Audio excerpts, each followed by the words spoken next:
Universal ஆலயத்தின் அன்றாட அட்டவணை. ஒவ்வொரு திங்கட்கிழமை மாலை 7 மணிக்கு தேவனோடு உங்கள் பொருளாதார வெற்றிக்காகவும் உங்கள் பொருளாதார தடைகளை வென்று எவ்வாறு வெற்றி பெறுவது என்பதை கற்றுக்கொள்ளக்கூடிய கூட்டம். ஒவ்வொரு செவ்வாய்க்கிழமை மாலை 7 மணிக்கு உங்கள் ஆரோக்கியத்தை மேம்படுத்த உங்கள் பரிசுத்த குணமாக்குதலை பெற்றுக்கொள்ளக்கூடிய கூட்டம். புதன்கிழமை மாலை 7 மணிக்கு வேதகம பாடம், தேவனோடு ஒரு பலமான உறவை கட்டமைப்பது எப்படி என்பதை கற்றுக்கொள்ளவும் உங்கள் ஆவிக்குரிய வாழ்க்கையில் முன்னேற்றத்தை பெறவும் தேவனுடைய வார்த்தையிலிருந்து நாம் அனைவரும் கற்றுக்கொள்ளக்கூடிய கூட்டமாய் இருக்கும்.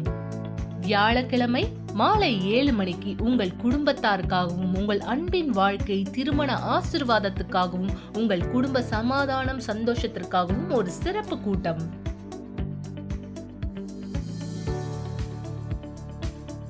மேலும் வெள்ளிக்கிழமை மாலை 7 மணிக்கு விடுதலைக்கான கூட்டம், சாபங்களை உடைத்தல் மற்றும் ஆவிக்குரிய ஒடுக்குமுறையிலிருந்து விடுதலை பெற ஒரு சிறந்த கூட்டம். சனிக்கிழமை காலை 9 மணிக்கு தீர்க்க முடியாத வழக்குகள், உங்கள் விசுவாசத்தின் வல்லமையின் மூலமாய் சாத்தியமற்ற வழக்குகளை தீர்வு காண ஒரு மாபெரும் கூட்டம். மேலும் ஞாயிற்றுக்கிழமை காலை 9:30 மணிக்கு தேவனுடைய நாளான அந்த நாளிலே தேவனோடு மாபெரும் அனுபவத்தை ஏற்படுத்தவும் உங்கள் ஆவிக்குரிய வாழ்க்கையில் முன்னேற்றத்தை காணவும் ஒரு மாபெரும் கூட்டமானது இருக்கிறது. இதோ யுனிவர்சல் ஆலயத்தின் அட்டவணை. ஒவ்வொரு நாளும் ஆலயம் திறந்திருக்கிறது. திங்கள் முதல் ஞாயிறு வரை ஒவ்வொரு நாளும் மாலை 7 மணிக்கு சிறப்பு கூட்டங்கள் நடைபெறுகின்றன. மேலும் காலை 8 மணிக்கு, 10 மணிக்கு, மதியம் 3 மணிக்கு கூட்டங்கள் இருக்கின்றன. மேலும் விவரங்களுக்கு ஜெப உதவிகளுக்கு எங்களை அழைக்கவும். 9384638738. மக்களுக்கு உதவுவதே எங்களை ஊக்குவிக்கிறது. மேலும் புதிய வாழ்க்கை உங்களுக்காக இங்கே காத்திருக்கிறது. வணக்கம் மக்களே, நீங்க பார்த்த பிரகாரம் தான் ஒவ்வொரு நாளும் ஆலயம் திறந்ததா இருக்கிறது. தேவன் உங்களுடைய வாழ்க்கையை ஆசீர்வதிக்க ஒரு அனுமதியானதை இடத்தில் கொடுங்க. சரியா, இந்த நேரம் நீங்க எந்த வேலையானதை இடத்தில் செய்து கொண்டிருந்தாலும், நீங்க எந்த சூழ்நிலை எந்த பிரச்சனையானதை குறித்து இடத்தில் கவலையில் இடத்தில் இருந்தாலும், அல்லது ஒவ்வொரு நாளும் யார் இந்த நிகழ்ச்சி நீங்க இடத்தில் என்னோடு சேர்ந்து கவனித்துக் கொண்டிருக்கிறீர்களோ, தேவன் உங்களோடு பேச உங்கள் வாழ்க்கையை ஆசீர்வதிக்க அனுமதிக்கிறவராய் இந்த இடத்தில் இருக்கிறீர்களோ, நீங்க இந்த இடத்துல நான் பேசும்பொழுதும் தேவன் உங்க வாழ்க்கையை வழி நடத்துறத பாக்குறீங்க. மிக நிச்சயமாய் பல மக்கள் இந்த இடத்துல என்னோட பேசும்போது சொன்னது போல, ஏன்னா மக்களுடைய யோசனை என்னவாக இருக்கு, இது ஒருவேளை உங்களுடைய யோசனையா கூட இந்த இடத்துல இருக்கலாம். பாஸ்டர்களுடைய வாழ்க்கை மிக ஆசீர்வாதமானது, பாஸ்டர்களுடைய வாழ்க்கைக்கு பிரச்சனையே இந்த இடத்துல வராது, கடினமே இந்த இடத்துல வராது. நீங்க அப்படி நினைச்சிட்டு இருக்கீங்கன்னா மிக தவறு. நீங்க சந்திக்கிற பல பிரச்சனைகளை விட மிக அதிகப்படியான பிரச்சனையை நாங்கள் சந்திக்கிறவராய் இந்த இடத்துல இருக்கிறோம். ஏன்னா உங்களுடைய வாழ்க்கைக்கும் சேர்ந்து போராடுகிறவராய் நாங்கள் இருக்கிறதுனால, நான் வெறும் என்னுடைய வாழ்க்கையை மட்டும் குறித்து யோசித்திருந்தால் என்னுடைய வேலை, என்னுடைய வியாபாரம், என்னுடைய குடும்பம் நான் கவனிச்சிருப்பேன். ஆனா இங்கு ஒரு போதகராய் தேவனுடைய வார்த்தையை உங்களுக்கு கற்றுக் கொடுக்கக்கூடிய நபராய், உங்களுடைய வாழ்க்கையை நரகத்திலிருந்து மீட்டெடுக்கக்கூடிய ஒரு நபராய் நான் என் விசுவாசத்தை செயல்படுத்தும் பொழுது நான் என்ன செஞ்சுட்டு இருக்கேன்? விசுவாசி எதிர்த்து போராடிட்டு இருக்கேன். மிக நிச்சயமாய் அவன் தன்னுடைய முழு பலத்தோடு ஒவ்வொரு நாளும் எதிர்த்து வேலை செய்கிறவனா இடத்துல இருக்கான். நீ இந்த நேரம் இந்த சாட்சி இடத்துல பார்க்க முடியாத இடத்துல விரும்புறேன். இந்த சாட்சி வேறு யாருடையதும் அல்ல, என்னுடைய மனைவியின் சாட்சி. தேவனை தெரிந்து கொள்வதற்கு முன்பாக, தேவனுக்கு அனுமதி கொடுப்பதற்கு முன்பாக என்னுடைய மனைவியின் வாழ்க்கை என்னவாக இடத்தில் இருந்தது. மிக நிச்சயம் அந்த நேரம் எங்களுக்கு இன்னும் திருமணம் ஆகாத பட்சத்திலே, தேவனுடைய பிரசனத்திலே நாங்கள் இன்னும் இடத்தில் இணையாத நேரத்திலே என் மனைவியினுடைய வாழ்க்கை என்னவாக இருந்தது, இன்று எங்களுடைய குடும்பம் எப்படியானதா இடத்தில் இருக்கிறது. நீங்களே இந்த சாட்சியை பார்த்து தெரிந்து கொள்ளும்படியாக. என் பேர் ஜெயமதி, என்னுடைய வயசு 33. முன்பாக என்னுடைய வாழ்க்கை முற்றிலுமா அழிக்கப்பட்டதா இருந்தது. செய்வின பிரச்சனை, பயம், தாழ்வு மனப்பான்மை, தற்கொலை எண்ணம், எதை செஞ்சாலும் தோல்வி மனப்பான்மை, எதிலுமே என்னால் வெற்றியை பார்க்க முடியாது. ஏன்னா என்னுடைய சிந்தனையில தோல்வியானது இருந்தது. எனக்கு ராத்திரியில தூக்க வராத பிரச்சனைகள் மிகவும் அதிகமா இருந்தது. என்னுடைய அப்பா செய்வினையினால தான் இறந்தாரு. அதே செய்வினை என்னையும் எங்கள் அம்மாவையும் பாதிச்சுது. எனக்கு சின்ன வயசுலேருந்தே தூக்கம் வராத பிரச்சனை இருந்தது. இன்னும் சொல்லப்போனால் நான் நிறைய யோசிப்பேன், எனக்கு மட்டும் ஏன் என் வாழ்க்கையில் இவ்வளோ பிரச்சனை நடக்குது, என் வாழ்க்கையில் மட்டும் ஏன் இந்த மாதிரியான தோல்விகள் வருது, பயம் வருது, நான் சின்ன குழந்தை தானே, ஏன் என் வாழ்க்கையில் இவ்வளோ பாதிப்புகள் இருக்குன்னு நான் யோசிச்சிருக்கேன். அதை நினைச்சு வருத்தப்பட்டிருக்கேன். இந்த பயம் நாளடைவில் என்னுடைய வாலிப வயதுலயும் என்னை பாதிச்சுது. என்னால பள்ளிக்கூடத்துல ஃபோக்கஸ் பண்ண முடியல. என்னுடைய வாழ்க்கையில தற்கொலை எண்ணமானது இருந்தது. இந்த வாழ்க்கைய வாழவே பிடிக்கல எனக்கு. ஏன்னா எனக்கு நிம்மதியே கிடையாது. இந்த பிரச்சனைகளோட நான் 16 வருஷமா கஷ்டப்பட்டுட்டு இருந்தேன். இந்த பிரச்சனைகளுக்காக நான் நிறைய பீடத்துக்கு போயிருக்கேன். உதாரணத்துக்கு மருத்துவர்கிட்ட போயிருக்கேன், செய்வினை எடுக்கிறவங்க கிட்ட போயிருக்கேன், நிறைய பீடத்துக்கு போயிருக்கேன். ஏன்னா என்னுடைய பிரச்சனையானது மாறணுங்கிறதுக்காக. அதற்காக நான் தங்கத்தை தியாகமா கொடுத்திருக்கேன், நிறைய விதமான வெள்ளிகளை தியாகமா கொடுத்திருக்கேன், உணவு பொருட்கள், நிறைய விதமான உடைகள், என்ன விதமான ஆவிக்குரிய ரீதியா நான் எதெல்லாம் செய்ய முடியுமோ, பண ரீதியா எதெல்லாம் செய்ய முடியுமோ நான் எல்லாவற்றையும் கொடுத்தேன். ஆனா எந்த பீடமும் எனக்கு உதவி செய்யல. யாரெல்லாம் எதுக்காக என்னென்ன சொல்றாங்களோ நான் அதை எல்லாத்தையும் செய்வேன். என்னுடைய வாழ்க்கையில நான் இதெல்லாம் செஞ்ச பிற்பாடும் கூட என் வாழ்க்கையில நான் எந்த மாற்றத்தையுமே பார்க்கல. என்னுடைய வாழ்க்கையில இன்னும் பிரச்சனை ஜாஸ்தியாச்சு. ஒரு பிரச்சனை போனா இன்னொரு பிரச்சனை வரும்னு பார்ப்பாங்க. ஆனா என்னுடைய வாழ்க்கையில பிரச்சனை இருக்க இருக்க மோசமா போச்சு. என்னால உயிர் கூட வாழ முடியாதுன்னு நான் நினைச்சிருக்கேன். நான் யூனிவர்சல் ஆலயத்தை எப்படி கண்டடைஞ்சேன்னா, ஒரு ஊழியக்காரர் மூலமாக அவங்க என்ன அழைச்சிருந்தாங்க. நான் உடனடியா ஆலயத்துக்கு வரல. நான் ரொம்பவும் பிடிவாதம் பிடிச்சேன். ஏன்னா நான் நிறைய இடத்துக்கு போயிருக்கேன், இங்க மட்டும் என்ன நடக்க போகுது அப்படின்னு நான் நினைச்சிருக்கேன். நான் இந்த மாதிரியாக தான் யூனிவர்சல் ஆலயத்துக்கு மிகவும் நிறைய பிரச்சனைகளோட வந்தேன். ஆமா, நான் ஆலயத்துக்கு வரும்பொழுது எனக்கு எதுவுமே புரியாது, எனக்கு எதுவும் தெரியாது. ஏன்னா நான் நிறைய இடத்துக்கு போனதுனால ஆலயமும் யூனிவர்சல் ஆலயமும் அதே மாதிரிதான் இருக்கும்னு நான் நினைச்சு வந்தேன். ஆனா நான் இங்க வந்த பிற்பாடு விசுவாசின் வார்த்தையை ஏத்துக்கிட்டேன். அதன் பிற்பாடு நான் என்னுடைய சொந்த ஜபத்தை செஞ்சேன். நான் தேவன் இடத்துல சொன்னேன், தேவனே நீங்க உயிரோட இருக்கீங்கன்னா எனக்கு இந்த பிரச்சனைல இருந்து விடுதலை கொடுங்க. நான் செஞ்ச முதல் ஜபம் என்னுடைய தூக்க வராத பிரச்சனையில இருந்து விடுதலை ஆகணும். ஏன்னா நான் பல பீடத்துக்கு போய் நான் எந்த விதமான பதிலையும் பார்க்கல. இப்ப நான் இந்த பீடத்துக்கு வந்திருக்கேன். உண்மையாகவே தேவன் இந்த இடத்துல இருந்தா தேவன் எனக்கு பதில் கொடுக்கணும்னு நான் நினைச்சேன். நான் அன்னைக்கு செஞ்ச ஜபத்துல நான் விடுதலையை பார்த்தேன். தூக்க வராத பிரச்சனையில இருந்து நான் விடுதலையை பார்த்தேன். அன்னையில இருந்து இன்னைக்கு வரைக்கும் நான் நல்லபடியா உறங்குறேன். எனக்கு எந்த பிரச்சனையும் கிடையாது. நான் வரும்பொழுது எனக்கு பயமானது இருக்கும். எப்படி சொல்றது அந்த பயம்?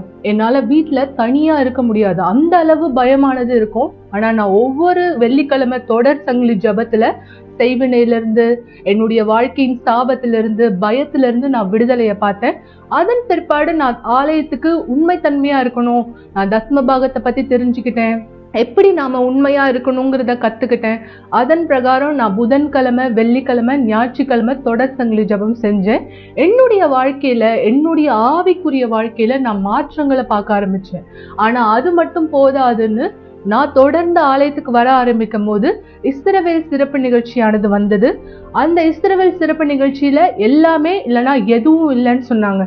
எனக்கு அப்ப புரியல. எல்லாமே இல்லைன்னா எதுவும் இல்லைன்னா என்ன சொல்றாங்க அப்படின்னு நான் யோசிச்சேன்.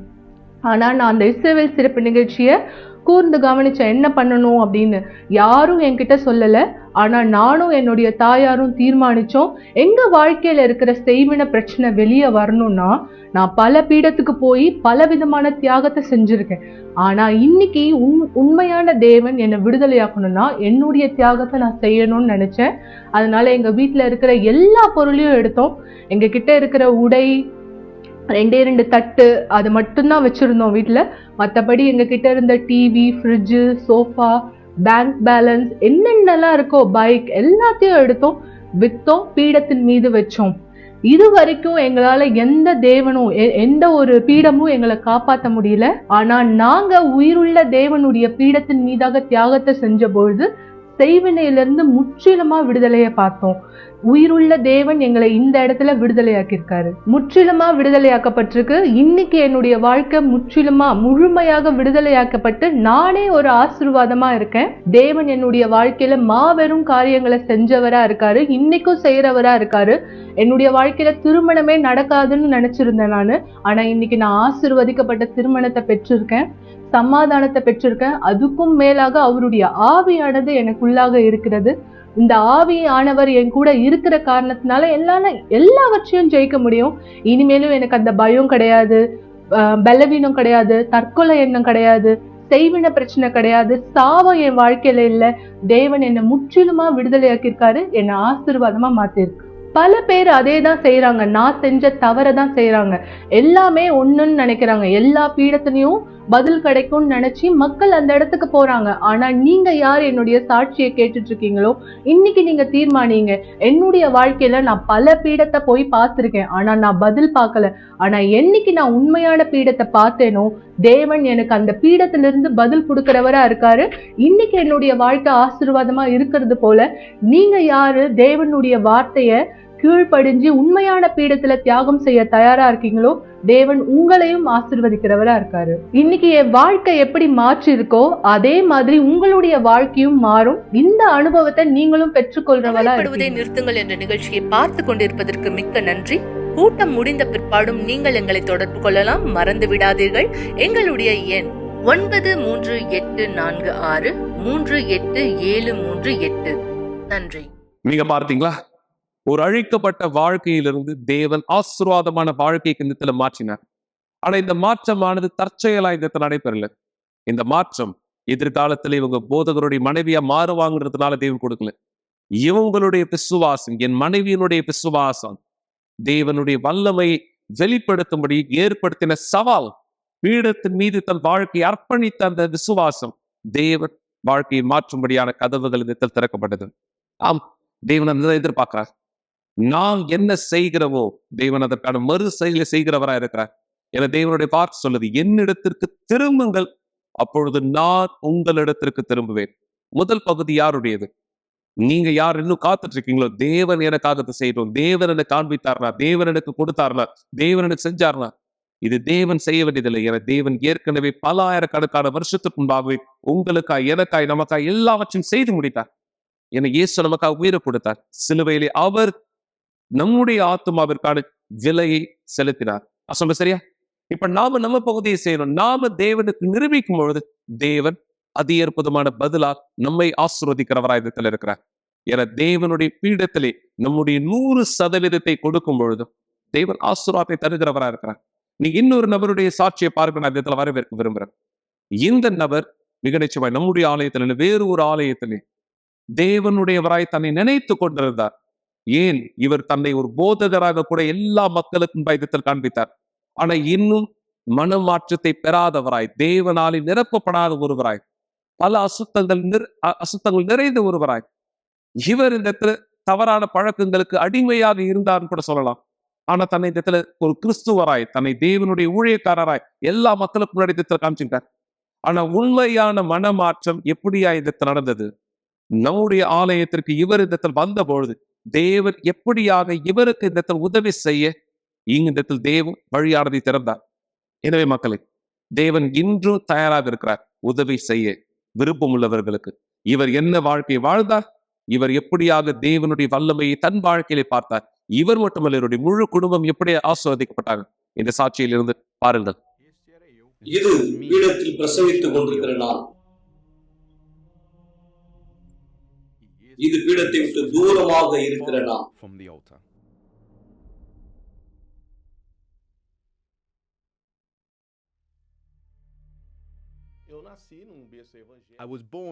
நான் ஒரு சுவிசேஷ குடும்பத்தில் பிறந்தவன். எனக்கு மிக இளம் வயதிலே என் பெற்றோர்கள் பிரிஞ்சிட்டாங்க. அந்த பிரிவினையினுடைய கோபத்தினால் என் இளம் வயதிலேயே நான் குடிக்கு அடிமையாயிட்டு அது மிக கடினமான ஒரு தருணம். என் மனைவியை நான் சந்திச்ச போது நாங்க திருமணம் செய்து கொண்டோம். நாங்க ரொம்ப அதிகமா சண்டை போட்டோம். அநேக தடவைகள் பிரிந்து திரும்ப நாங்க மீண்டும் ஒன்றிணைந்தோம். பிள்ளைங்க பிறந்தாங்க, 3 பெண் பிள்ளைகள். நான் புரிஞ்சுக்கிட்டேன், நாங்க மீண்டும் தேவனுடைய ஆலயத்துக்கு போகணும், தேவனிடத்துல மீண்டும் திரும்பி வரணும்ன்றதை நான் புரிஞ்சுக்கிட்டேன். எனவே ஒரு சுவிசேஷ கொள்கையை பின்பற்றுகிற ஒரு ஆலயத்துல நாங்க இணைஞ்சோம். சீக்கிரத்திலேயே நான் ஒரு துணையாளரா உயர்த்தப்பட்ட மக்களுக்கு உதவி செய்யும்படி வேதகம கல்லூரியில நான் சேர்ந்து படிச்சேன். பல வேதகம டெக்னிக்ஸ் நான் கத்துக்கிட்டேன். நான் ஒரு பாஸ்டர் ஆயிட்டேன். ஆனா என்ன பிரச்சனை அப்படின்னா, என்னுடைய குடிப்பழக்கத்துல இருந்து நான் இன்னும் விடுதலை பெறேன். குடியை நான் நிறுத்தல. நாங்க அப்படியே தொடர்ந்து ஊழியம் செய்தோம்.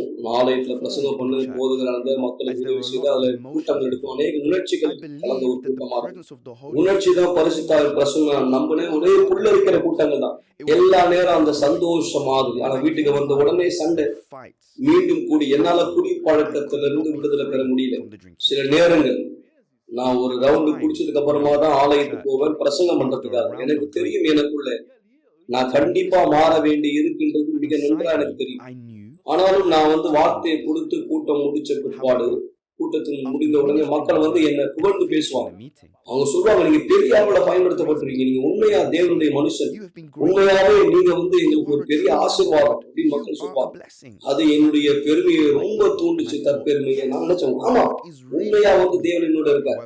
ஆனா வீட்டுக்கு போன உடனே எனக்கு தெரிஞ்சது, நான் உண்மையா ரொம்ப தூரத்துல இருக்க மக்களுக்கு என்ன காண்பித்ததை விட தூரத்துல நானும் என்னுடைய மனைவி பிரியக்கூடிய விளிம்புல இருந்தோம். ஏன்னா என்னுடைய வீட்டுல சண்டை தொடர் கதையா இருந்தது. ஒரு நோக்கம் ஆலயத்துல ஏற்படுத்தப்பட்டது, ஒரு ப்ராஜெக்ட் மாதிரி தம்பதியருக்காக. நாங்க ஒரு தம்பதியருக்கு பிரசவம் பண்ணுவோம். நாங்க எங்களுடைய அந்த சண்டைகளை மறைச்சிட்டு, வேற வழியில மறைச்சிட்டு நாங்க ஆனா பிரசவம் பண்ணுவோம் எடுத்து சொல்லுவோம். எங்க வாழ்க்கை அழிக்கப்பட்டதை பாக்குற அவங்க எப்படி அந்த செமினார்ல கலந்துப்பாங்க, அவங்க எப்படி அந்த செய்தி எடுத்துப்பாங்க. வெளி தோற்றத்தின் ஒரு வாழ்க்கை தான் எங்களுக்கு இருந்தது. அவர் போலியான போதகரா இருந்தாரு. நான் அவர் இடத்துல நேரடியாவே சொன்னேன், நீங்க போலியா இருக்கீங்க. அதே போல நானும் ஒரு போலியான போதகர் மனைவியா இருந்தேன். ஏன்னா அவர் சொல்றது எல்லாத்தையும் நானும் ஏத்துக்கிட்டேன். முதல் வரிசையில இருந்து என்ன பாக்குறவங்க என்ன மாதிரி இருக்கணும்னு ஆசைப்பட்டாங்க. நான் உண்மையா வாழ்க்கையுடைய பின்னணி என்ன, நான் நிஜத்துல யார் அப்படின்னு உண்மையில தெரிஞ்சு அவங்க ஓடிடுவாங்க. பீடத்திலிருந்து நான் இறங்கின உடனே தன்னந்தனியா நான் இருக்கும் பொழுது இப்படிதான் நான் இருக்கேன். இதுதான் நிஜமான ஜாக்சன். உண்மையா இதான் நான். இந்த இடத்த நாங்க மூடி வச்சிருந்தோம். இந்த இடம் எனக்கு பிடிக்கிறதுக்காக. நான் மற்ற மக்களோட ஆபாசமா பேசுவேன், மக்களை ஏமாத்துறேன். நான் ஊழியம் செய்து இருந்த போது கூட, நான் பைபிளை குறித்து பிரசங்கம் செய்து கொண்டிருந்த அந்த சமயத்திலும் கூட 12 நாட்கள் நாம் இங்கே நம்முடைய இன்ஸ்டாகிராம்ல தேவனுடைய வார்த்தையை தொடர்ந்து நாம் வாசிக்க போகிறோம். இந்த புதன்கிழமை நேரடி ஒளிபரப்பிலே நான் உங்களை வரவேற்க விரும்புகிறேன். அக்டோபர் 6ஆம் தேதி இரவு 8 மணிக்கு நாம் இங்கே இதை குறித்த விளக்கங்களை உங்களுக்கு கொடுத்துக் கொண்டிருப்போம். எங்களோடு இணையுங்கள். அப்படியாக தான் நான் நடிப்பேன். எல்லா வேதகம டெக்னிக்கையும் நான் அங்கே அந்த இடத்துல பயன்படுத்துவேன். இன்ஸ்டாகிராம்ல என்னுடைய ஊழியர்களுடைய வேலை எல்லா நேரமும் இப்படிதான் இருக்கும். வேதகம அந்த டெக்னிக்கை நான் வார்த்தையோட கலந்து பயன்படுத்துவேன். ஆனால் எனக்கு உள்ள ரட்சிப்பினுடைய உறுதியே இல்லை. நான் பயந்தேன், நான் மரிக்க பயந்தேன். 19 வருட காலம் நான் இப்படியாக தான் வாழ்ந்தேன். 19 வருட கால வெளிவேஷ், 19 வருட டெக்னிக்கை பயன்படுத்தின வாழ்க்கை, பலவிதமான ஏற்றத்தாழ்வுகள், உடைத்தல், ஒட்டுதல், ஏறுதல், கீழ் இறங்குதல். நான் கூடிய நிறுத்த முயற்சி பண்ணேன். இந்த நேரம் தான் நான் அடிமட்டமான ஒரு நிலைமையில படுகொலையில இருக்கிறேன்றதை புரிஞ்சுக்கிட்டேன். நான் முயற்சி பண்ண என்னால முடியல. அந்த நேரம் தான் யூனிவர்சல் ஆலயத்தினுடைய விடுதலையினுடைய வேலை எனக்கு நினைவுக்கு வந்தது. அந்த விடுதலையினுடைய ஜெபங்கள் நடைபெறும். கிட்ட பழக்கங்களை உடைத்தல் என்ற அந்த ப்ராஜெக்ட் நான் கேள்விப்பட்டிருக்கேன். நான் யூனிவர்சல் ஆலயத்துக்கு போகிறேன்னு தீர்மானிச்சானால் அங்கதான் ஒரு பிரச்சனை. எப்படி நான் ஒரு போதகரா விடுதலையினுடைய கூட்டங்களுக்கு போறது, யூனிவர்சல் ஆலயத்துக்கு எப்படி போறது? அங்க எனக்குள்ள இருக்கிற அந்த அசுத்தம் வெளிப்பட்டுட்டா நான் என்ன செய்யணும்? என்ன தெரிஞ்சவங்க நான் அசுத்தத்தால வெளிப்படுறத பார்த்துட்டா என்ன பண்றது? நான் இந்த குழப்பத்துக்குள்ள இருந்தேன். என்னால முடியாது. எனக்குள்ள ஒரு மன போராட்டம். அந்த மன போராட்டத்தினுடைய குழப்பத்துல இருக்கிறேன். எனக்குள்ள நான் ஒரே போராட்டத்துல இருக்கேன். ஆனால் எனக்கு தேவையா இருந்தது. எனக்கு அந்த விடுதலை கண்டிப்பா தேவை. வெள்ளிக்கிழமைகள்ல கூட்டங்களை நான் கலந்து கொள்ள தொடங்கினேன். வெள்ளிக்கிழமை தொடர் சங்கிலி ஜெபம் நான் செய்தேன். புதன்கிழமையில நான் போக ஆரம்பிச்சேன். உண்மையில நான் பரிசுத்தாவினுடைய பிரசனத்தை தேட ஆரம்பிச்சேன். வார்த்தை எனக்குள்ளே மூழ்க தொடங்கியது. வித்தியுள்ள விசுவாசம் வேர்கொள்ள தொடங்கியது. நான் யார் என்று என்னால உண்மையில அறிய முடிந்தது. எனக்குள்ளாக பரிசுத்தாவினுடைய அபிஷேகம் இல்லை நான் புரிஞ்சுக்கிட்டேன்னா, புத்தி உள்ள விசுவாசம் என்னுடைய வாழ்க்கையின் ஒரு பகுதியா இல்லைன்றதை நான் பார்த்தேன். என் வாழ்க்கை உணர்ச்சியினுடைய அடிப்படையில், வெறும் உணர்ச்சியின் அடிப்படையை வைத்துதான் என் வாழ்க்கை இருந்தது. மேலும் பெருமையினுடைய அடிப்படையில் அதை நான் புரிந்து கொள்ள தொடங்கினேன். புத்தி உள்ள விசுவாசத்தை நான் புரிந்து கொள்ள தொடங்கின அந்த நேரம் எனக்குள்ள இருக்கிற தற்பெருமையானது இறங்க ஆரம்பித்தது. கல்லான அந்த இருதயமானது உடைந்தது. இனிமேலும் அந்த தலைப்புகள்லாம் எனக்குள்ள இல்லை. சில மக்கள் சொன்னாங்க, நீயே ஒரு பாஸ்டர், ஏன் நீ அங்க போற? நான் சொன்ன தலைப்பை பத்திலாம் எனக்கு கவலை இல்லை. ஏன்னா நான் மீண்டும் கட்டி எழுப்ப விரும்புறேன். வாழ்க்கை நான் மீண்டும் ஒழுங்குபடுத்த போறேன். ஆவிக்குரிய வாழ்க்கையை நான் மீண்டும் கட்ட போறேன், நிலைப்படுத்த போறேன். நான் எல்லாவற்றையும் மீண்டும் தொடங்க விரும்புறேன். ஆனா இப்போ நான் எல்லாவற்றையும் சரியா தொடங்க போறேன். நான் இந்த முறை உண்மையா தண்ணீருக்குள்ள மூழ்கினேன். உண்மையான ஒரு ஜாக்சன் தண்ணீருக்குள்ள வெளியே வந்த புது ஜாக்சன். நான் தண்ணீருக்குள்ள மூழ்கி வெளியே வந்த பிற்பாடு குடிப்பழக்கம் முடிந்தது, பார்ட்டிகள் எல்லாம் முடிந்தது. என் வீட்டுக்குள்ளாக ஒரு விதமான அமைதலை நான் பெற ஆரம்பிச்சேன். வாழ்க்கையில இன்னும் சமாதானமான ஒரு சூழல் நிலவியது. அப்போதான் இஸ்ரவேல் சிறப்பு நிகழ்ச்சியானது வந்தது. இஸ்ரவேல் சிறப்பு நிகழ்ச்சி வந்தபோது நான் சொன்னேன், நான் முழுமையா முற்றிலுமா இந்த நிகழ்ச்சிக்குள்ளாக என்ன செலுத்த போறேன், இந்த நிகழ்ச்சியில என்ன அர்ப்பணிக்க போறேன். முன்பு நாங்க இருந்த ஆலயத்துல அப்படியா மக்கள் சொல்லுவோம், ஆண்டவராக இயேசு கிறிஸ்து நமக்காக ஏற்கனவே தியாகம் செய்துட்டார், எனவே நாம மீண்டும் திரும்ப தியாகம் செய்ய வேண்டிய அவசியம் இல்லை. ஆனா புத்தியுள்ள விசுவாசத்தினால் நான் புரிந்து கொண்டு நம்முடைய வாழ்க்கை கண்டிப்பாய் நிச்சயமாய் தியாகத்தின் ஒரு வாழ்க்கையாக தான் இருக்க வேண்டும். என்ன ஆண்டவராக இயேசு தாமே ஒரு வாழ்க்கையை தியாகம் செய்தார், எனவே நாமும் கண்டிப்பாய் நம்முடைய வாழ்க்கையை தியாகம் செய்ய வேண்டும். என்னிடத்துல இருந்த எல்லாத்தையும் ஒன்று சேர்த்து நான் கவருக்குள்ள வைத்து ஆலயத்துக்கு நான் சென்றேன். அந்த கவருக்குள்ளாக வெறும் பணத்தை விட மேலான ஒன்று இருந்தது. என்னுடைய வாழ்க்கையானது அதுக்குள்ள இருந்தது. நான் எல்லாவற்றையும் அதுக்குள்ள என்ன அர்ப்பணிச்சேன், என்னுடைய தலைப்பு அர்ப்பணிச்சேன், என்னுடைய பெருமையை. இனிமேலும் நான் முன்பு பெற்றிருந்த அப்படிப்பட்ட ஒரு வாழ்க்கை எனக்கு தேவையில்லை. தேவனுடைய வாழ்க்கையில புதிதான ஒன்று செய்யணும். ஆண்டவரே, நீங்க என் வாழ்க்கையில புதிதான ஒன்று செய்யணும். என்னுடைய மாபெரும் விலை மதிக்க முடியாத விருப்பம் பரிசுத்த ஆவியானவருடைய பிரசனம் எனக்குள்ள.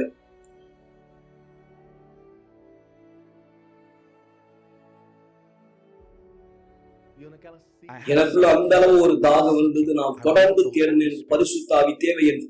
ஒரு நாள் ஞாயிற்றுக்கிழமை அன்னைக்கு நான் செய்யறதுக்கு எந்த விதமான ஒரு வேலை என்ன தன்னந்தனியா இருந்தப்ப நான் சொன்னேன், பிஷப் மசேடோவுடைய வீடியோ யூடியூப்ல நான் பார்க்க போறேன். நான் அப்போ வீடியோ தேடிட்டே இருந்த போது ஒரு வீடியோ கிடைச்சது. பிஷப் மசேடோ திருவிருந்து கொண்டாட போல துணையாளர்களோடு சேர்ந்து திருவிருந்தினுடைய சமயத்துல நான் ஸ்டேனுக்கு முன்னாடி உட்காந்து நான் தண்ணி எடுத்துக்கிட்டேன், அப்பம் எடுத்துக்கிட்டேன், கூட்டத்துல கலந்து கொள்ளும்படியா நான் என்ன திரைக்கு முன்னாடி ஆயத்தப்படுத்திக்கிட்டேன். வல்லமை எனக்குள்ளாக வந்தது. அந்த அளவுக்கு ஒரு பலத்தை நான் அப்படியா உணர்ந்தேன். நான் மிக உறுதியா இருந்த அது பரிசுத்த ஆவியானவர். அந்த வல்லமை அந்த அளவு பலமான ஒன்றாக இருந்தது. நான் அப்படிப்பட்ட ஒரு வல்லமையை முந்தைய வாழ்க்கையில அனுபவித்தது கிடையாது. இதுல ஆர்வத்துக்குரிய விஷயம் என்னன்னா, இதை பெறறதுக்கு நான் முன்பு செய்த அந்த எந்த காரியங்களும் செய்ய வேண்டி இல்லாம இருந்தது. உணர்ச்சிகளுக்கு இடமே இல்லை, இசைக்கு இடமே இல்லை, எந்த உணர்ச்சி பூர்வமான காரியத்துக்கு அவசியமே இல்லை. அந்த நாள் எனக்குள்ளாக இருந்த நேர்மையை கர்த்தர் பார்த்தார். நான் வெளிவேஷக்காரனா இருந்த போது என்னுடைய இருதயத்துல எந்த விதமான நேர்மை இல்லாம இருந்தது. கர்த்தர் என்னைக்கு என் உள்ளத்துக்குள்ள நோக்கி பார்த்து அந்த இடத்துல நேர்மையை கண்டடைந்தாரோ, அவர் எனக்கு அவருடைய ஆவியை கொடுத்தார். இது என்னுடைய வாழ்க்கையை மாற்றியது.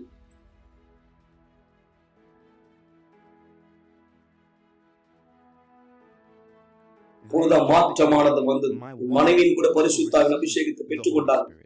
என்னுடைய மகளுக்கும் கூட வந்தாங்க. அவங்க மாற்றங்களை பார்த்ததுனால பரிசுத்த ஆவியானவரை குறித்து சொல்றதுக்கு எனக்கு வார்த்தையே இல்லை. நான் எந்த இடத்துல இருந்து எடுக்கப்பட்டிருக்கேன், இன்னைக்கு எந்த இடத்துல வைக்கப்பட்டிருக்கேன்னு எனக்கு தெரியுது. இது ஒரு அற்புதமான தருணம். பரிசுத்த ஆவியானவரை பெற்றுக்கொண்டதுக்கான அனுபவத்தை குறித்து என்னால விளக்கி சொல்லவே முடியாது. இன்னைக்கு எங்களுக்கு ஒரு கடை இருக்கு, பார்ட்டி டெக்கரேஷன் சம்பந்தமான ஒரு கடை. எங்க பட்டணத்தினுடைய மைய பகுதிக்கு பரிசுத்த ஆவி எங்களை கொண்டு சென்றார். பட்டணத்துக்கு நடுவில் இருக்கிற கடை. இன்னைக்கு நாங்க நற்செய்தி குழுவுல ஊழியர் செய்வோம். மக்கள் யாரெல்லாம் கடினமான சூழ்நிலை கடந்து போறாங்களோ, ஆத்துமாக்களை பற்றி கவலைப்படாத, வெளிப்புற தோற்றத்துல மட்டுமே அனுசரணையா இருந்த அந்த பழைய மனுஷன் மக்கள் மாற்றம் அடைகிறத பார்க்க ஏங்கி கொண்டிருக்கிறேன், விரும்புகிறேன்.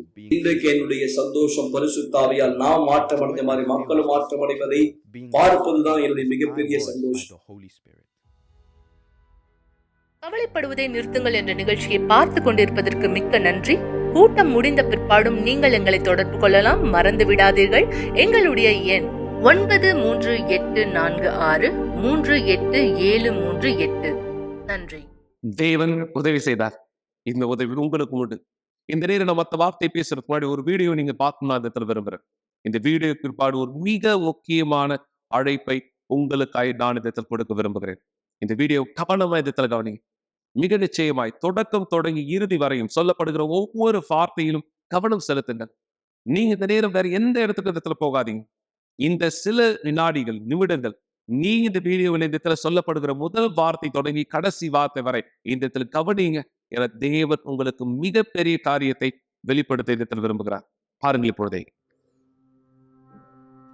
ஏய், என்னை நல்லா பாருங்க, என்னை நல்லா உத்து பாருங்க. நான் என்ன நினச்சிட்டு இருக்கேன்னு சொல்லுங்க. வயதானவன் நேரத்தை வீணாக்கிட்டு இருக்கான், கடைசி காலத்தை எண்ணிட்டு இருக்கான்னு நினைக்கிறீங்களா? உண்மையில் நான் இங்கே வந்தேன் உங்ககிட்ட சொல்கிறதுக்காக. எல்லாமே கடந்து போயிடும். நீங்க கற்பனை பண்ணி பார்க்காத வேகத்தை விட இது எல்லாமே நேத்து நடந்த மாதிரி இருக்கு. என்னுடைய விளையாட்டுகள், என்னுடைய அனுபவம்,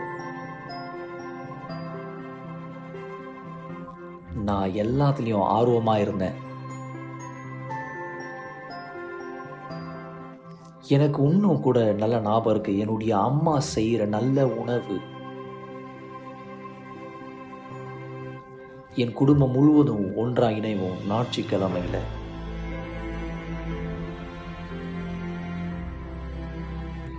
எல்லாமே நான் அடைஞ்சேன். என்னுடைய கனவுகள் எல்லாமே நிறைவேற்றப்பட்டது. நான் விரும்பாதது எல்லாமே எனக்கு நடைபெற்றது. என் கண்களை திறக்கும் போது எனக்கு 50 வயசா இருந்தது, 70 ஆச்சு, 90 ஆச்சு. எல்லாமே கடந்து போயிடுச்சு. எவ்வளவு நாட்கள்? எதுவுமே இல்லை, எல்லாமே கடந்து போயிடுச்சு. இது எல்லாமே கொஞ்ச நேரம் மட்டும்தான் இருக்கும்.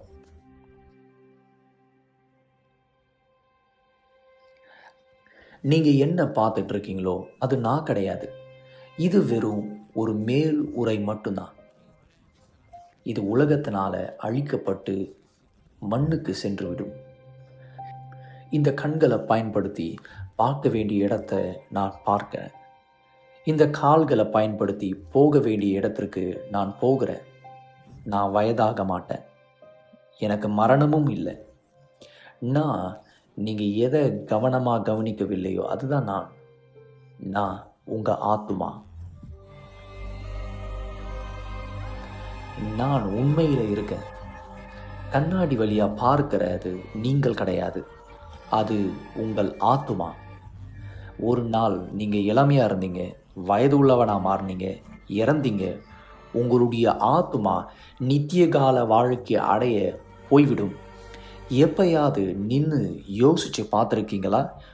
உங்களுடைய கண்கள் உண்மையாகவே திறக்கப்படும் போது நீங்கள் எந்த இடத்திற்கு செல்வீங்க? நான் இதை ஆத்துமாவை குறித்து சொல்கிறேன். வெளியே இருக்கிற காரியங்களை குறித்து மறந்துவிட்டு உங்களுக்குள்ள மறைந்திருக்கிற பொக்கிஷங்களை குறித்து நினைச்சு பாருங்க. இது எல்லாத்தையும் நீங்கள் தெரிஞ்சுக்கணும்னா உங்கள் ஆத்துமாவை குறித்து நீங்கள் இந்த புஸ்தகத்தை, பரிசுத்த புஸ்தகத்தை நீங்கள் தியானிக்க வேண்டும். ஆத்துமா, நீங்க புரிஞ்சுக்கிட்டீங்களா? ஆத்துமா சிலை மதிக்க முடியாதது. நீங்க பெற்றுக்கொள்ள விரும்புகிற எல்லா பதில்களும் ஒரு நாள் முடியும். ஆனால் உங்களுடைய ஆத்துமாவின் ரட்சிப்பு நித்திய காலமானது. கணக்கில சொல்ல முடியாத வருடங்களை இந்த இடத்துல உடையது. எனவேதான் நாளை காலை 9:30 மணிக்கு எங்களோட விசுவாசத்தலை நீங்கள் இணைய வரவேற்கப்படுகிறீர்கள். கடந்த ஞாயிற்றுக்கிழமை வெறும் ஒரு எண்ணெயை பெற்றுக்கொள்ள இந்த இடத்துல வந்தவர்களாய் மட்டுமல்ல, நீங்கள் உங்களுடைய வாழ்க்கையை தேவன் பீடத்திலே ஒப்படைக்கிறவராய், அவருடைய வல்லமையினாலே ரட்சிப்பை கைப்பற்றுகிறவராய், உங்கள் ஆத்துமாவை ஆதாயப்படுத்திக் கொள்கிறவராய் நாளை எங்களுடைய இடத்தில் இணைந்திருங்கள். தேவன் உங்களுடைய வாழ்க்கையை ஆசீர்வதிக்கும்படியாக. எனவே இந்த நிகழ்ச்சியினுடைய கடைசி பகுதிக்கு நான் இடத்துல வந்திருக்கேன். உங்களையும் உங்கள் வீட்டையும் ஆசீர்வதிக்கும்படியாக இந்த விசுவாசத்திலே என்னோடு ஒன்றிணையுங்கள். ஒரு கிளாஸ் தண்ணீரை ஆயத்தப்படுத்திக் கொள்ளுங்கள் அல்லது தொலைக்காட்சிக்கு அருகாமையிலே வாருங்கள். இந்த நேரம் உங்களுக்கான ஒரு சிறப்பு ஜெபத்தை நாம் செய்ய போகிறோம். எங்கள் ஆண்டவராகியும் இயேசுவே, எங்கள் தேவாவியானவரே, இந்த நேரம் இந்த மக்கள் கேட்ட இந்த வார்த்தை, பார்த்த சாட்சிகள், இப்பொழுது இவர்கள் என்ன செய்ய வேண்டும் என்பது இவர்களுக்கு வெளிப்படுத்தப்பட்டதா இருக்கிறது. உங்களுடைய வார்த்தையை கேட்டார்கள். இதோ இந்த நேரம் தன் வார்த்தையில் இந்த தேவனை இவர்கள் செயல்படும் முடியாது. நீர் சொன்னீர், என்னிடத்திற்கு திரும்புங்கள், அப்பொழுது நான் உங்களிடத்திற்கு திரும்புவேன். யாரெல்லாம் உங்களிடத்திற்கு திரும்புகிறார்களோ, யாரெல்லாம் உன் சத்தத்தை கேட்கிறார்களோ, யாரெல்லாம் உங்களுடைய வழிகளை பின்பற்றுகிறார்களோ, இவர்கள் ஆசீர்வதிக்கப்படுவார்கள். இந்த நாளை இவர்களது வாழ்க்கையின் மீது ஆசீர்வாதத்தின் நாளாய் அறிக்கையிடுகிறேன். நாளை விசுவாசத்திலே எங்களுடைய இந்த மக்கள் இணைய உங்களுடைய வல்லமையில், உங்களுடைய ஞானத்தில், உங்களுடைய பலனிலே இவர்களை வழி நடத்த கேட்கிறேன். எல்லாமே இதோ என் தேவனே உம்முடைய கைகளில் ஒப்படைக்கிறேன். எங்கள் தேவனும் சர்வ வல்லவருமாய் இருக்கிற ஆண்டவராகிய இயேசு கிறிஸ்துவின் பெயரால் பரிசுத்தாவியானவரே, இவரை ஆசீர்வதிக்கிறேன், உன் கைகளில் ஒப்படைக்கிறேன். ஆமென். ஆமென். எல்லோருக்கும் அருமையான இரவாக இருக்கட்டும். இந்த வாரத்தினுடைய கடைசி நாள், ஆனால் நாளை முதல் நாள் தேவனுக்குரியது என்பதை மறக்காதீர்கள். தேவனுடைய வீட்டிலே உங்களை சந்திக்கிறேன். இயேசுவின் பெயராகும்.